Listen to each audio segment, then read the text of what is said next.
Electronic ಸಿಟಿಯ ಹೊರಭಾಗದಲ್ಲಿ rave ಪಾರ್ಟಿಯ ವಿಚಾರಕ್ಕೆ ಸಂಬಂಧಪಟ್ಟಂತೆ ಮತ್ತಷ್ಟು ಬೆಳವಣಿಗೆಗಳಾಗ್ತಾ ಇದೆ.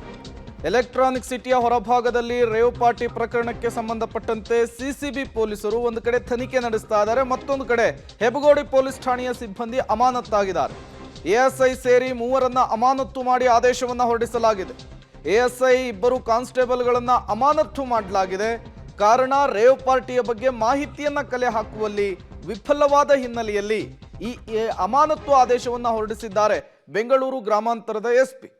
2 ದಿನಗಳ ಹಿಂದೆ ಬೆಂಗಳೂರಿನ ಹೊರಭಾಗದಲ್ಲಿ ಎಲೆಕ್ಟ್ರಾನಿಕ್ ಸಿಟಿಯ ಹೊರಭಾಗದಲ್ಲಿ ರೇವ್ ಪಾರ್ಟಿಯನ್ನು ಮಾಡಲಾಗ್ತಾ ಇತ್ತು.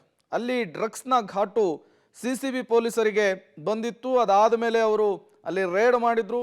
100ಕ್ಕೂ ಹೆಚ್ಚು ಜನರ ರಕ್ತದ ಮಾದರಿಯನ್ನು ಕೂಡ ಸಂಗ್ರಹಿಸಿದ್ರು. ಅಲ್ಲಿ ಡ್ರಗ್ಸ್ ಸೇವನೆ ಮಾಡಿರೋದು ಕೂಡ ಕನ್ಫರ್ಮ್ ಆಗಿತ್ತು.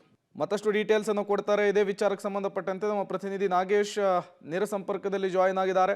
ನಾಗೇಶ್, ಈಗ ಹೆಬ್ಬಗೋಡಿ ಠಾಣೆಯ ಸಿಬ್ಬಂದಿಗಳನ್ನು ಅಮಾನತು ಮಾಡಿದ್ದಾರೆ ಎನ್ನುವಂತಹ ಮಾಹಿತಿ ಲಭ್ಯವಾಗ್ತಾ ಇದೆ. ಯಾವ ಕಾರಣಕ್ಕಾಗಿ, ಏನೆಲ್ಲ ಡೀಟೇಲ್ಸ್ ಲಭ್ಯವಾಗ್ತಾ ಇದೆ ಅಂತ? ಬೆಂಗಳೂರು ಗ್ರಾಮಾಂತರ ಎಸ್ಪಿ ಮೂರು ಜನ ಸಿಬ್ಬಂದಿಗಳನ್ನು ಅಮಾನತು ಮಾಡಿ ಆದೇಶವನ್ನು ಮಾಡಿರುವಂಥದ್ದು. ಹೆಬ್ಬಗೋಡಿ ಪೊಲೀಸ್ ಠಾಣೆಯ ಸಿಬ್ಬಂದಿಗಳಾದ ಎಎಸ್ಐ ಮತ್ತು ಇಬ್ಬರು ಕಾನ್ಸ್ಟೇಬಲ್ ಅನ್ನ ಅಮಾನತು ಮಾಡಿ ಸದ್ಯ ಆದೇಶವನ್ನು ಮಾಡಿದ್ದಾರೆ ಅನ್ನುವಂಥ ಮಾಹಿತಿ ಪಬ್ಲಿಕ್ ಟಿವಿಗೆ ಲಭ್ಯವಾಗಿರುವಂಥದ್ದು. ಬಹಳ ಪ್ರಮುಖವಾಗಿ ಯಾವ ಕಾರಣಕ್ಕಾಗಿ ಈ ಮೂವರನ್ನ ಸಸ್ಪೆಂಡ್ ಮಾಡಿದ್ದಾರೆ ಅನ್ನುವಂಥ ವಿಚಾರವನ್ನು ನೋಡೋದಾದ್ರೆ, ಇವರು ಬೆಂಗಳೂರಿನ ಎಲೆಕ್ಟ್ರಾನಿಕ್ ಸಿಟಿಯ ಹೊರಭಾಗದಲ್ಲಿರುವಂಥ JR ಫಾರ್ಮ್ ಹೌಸ್ ಅಲ್ಲಿ ನಡೆದಂಥ ರೇವು ಪಾರ್ಟಿಯ ಬಗ್ಗೆ ಮಾಹಿತಿಯನ್ನು ಕಲೆ ಹಾಕುವಲ್ಲಿ ವಿಫಲರಾಗಿದ್ದಾರೆ ಅನ್ನುವಂಥ ಮಾಹಿತಿ ಆಧಾರದ ಮೇಲೆ ಪೊಲೀಸರು ಮೂವರನ್ನು ಸಸ್ಪೆಂಡ್ ಮಾಡಿ ಆದೇಶವನ್ನು ಮಾಡಿದ್ದಾರೆ ಅನ್ನುವಂಥ ಮಾಹಿತಿ ಇರುವಂಥದ್ದು. ಬಹಳ ಈ ವಿಚಾರ ಅಂದರೆ ಅಲ್ಲಿ ಪಾರ್ಟಿ ನಡೆಯುತ್ತಿರುವಂಥ ವಿಚಾರ ಸಿಸಿಬಿ ಪೊಲೀಸರಿಗೆ ಮಾಹಿತಿ ಗೊತ್ತಾಗುತ್ತೆ. ಸಿಸಿಬಿ ಪೊಲೀಸರು ಬಂದು ಫಾರ್ಮ್ ಹೌಸ್ ಅಲ್ಲಿ ನಡೆಯುತ್ತಿರುವ ಪಾರ್ಟಿ ಮೇಲೆ ರೈಡ್ ಆಗುತ್ತೆ.